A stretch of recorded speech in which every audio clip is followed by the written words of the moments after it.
Selama saya menggunakan GNU Linux, saya telah menetap dan berpindah distro dari distro satu ke distro lain. Namun, Arch Linux merupakan distro yang masih saya gunakan hingga saat ini. Hal ini tidak hanya terjadi pada saya sendiri, namun juga banyak orang yang sudah sekian lama menggunakan GNU Linux sebagai sistem operasinya. Pertanyaannya adalah, apa daya tarik Arch Linux sehingga menarik banyak orang untuk menggunakannya?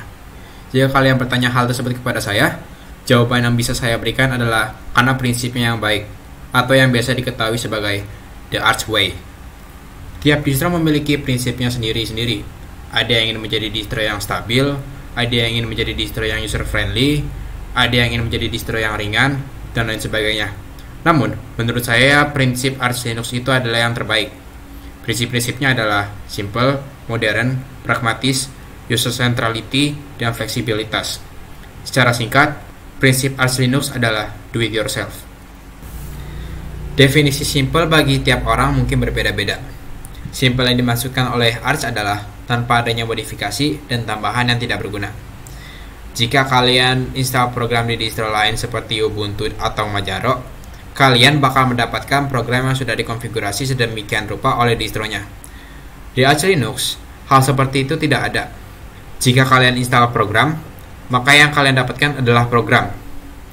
Kumpulan program juga biasanya dipecah bila pemecahan tersebut memiliki manfaat.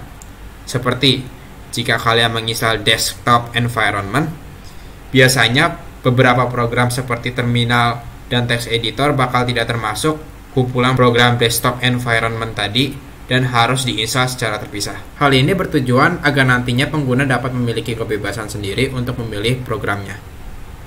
Prinsip selanjutnya adalah modern. Arch Linux adalah distro yang modern dan bersifat rolling release. Artinya, berbeda dengan distro yang bersifat LTS seperti Ubuntu dan Debian, distro Arch Linux hanya perlu diinstal sekali dan hanya perlu diupdate terus-menerus. Sifat rolling release ini cocok untuk sifat pengembangan software bebas yang sifatnya bleeding edge, sehingga pengguna tak perlu khawatir akan versi program yang tidak cocok dengan versi komponen yang seharusnya. Selanjutnya adalah pragmatis. Arch Linux hanya peduli terhadap praktikalitas dan tidak peduli tentang ideologi ataupun politik. Yang terpenting dari sebuah program adalah gunanya. Contoh distro yang mementingkan ideologi biasanya adalah distro yang direkomendasikan oleh FSF atau distro yang berfokus pada privasi seperti Tails. Dengan prinsip ini, kalian dapat memakai program apa saja yang kalian inginkan tanpa terikat politik apapun di belakang program. Lalu ada prinsip user centrality. Kebanyakan distro mainstream mencoba sebisa mungkin menjadi distro yang user-friendly.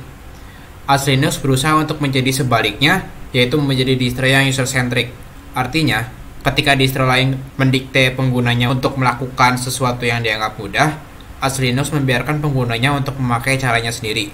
Dengan begitu, pengguna Arch Linux mendapatkan kebebasan untuk mengendalikan bagaimana sistemnya bekerja. Arch Linux juga berpusat pada komunitas. Seluruh pengguna Arch Linux dapat berkontribusi pada distronya dengan cara seperti memperbaiki bug, membantu porting program lewat AUR, memperbaiki dokumentasi di Arch Wiki, dan kontribusi lainnya.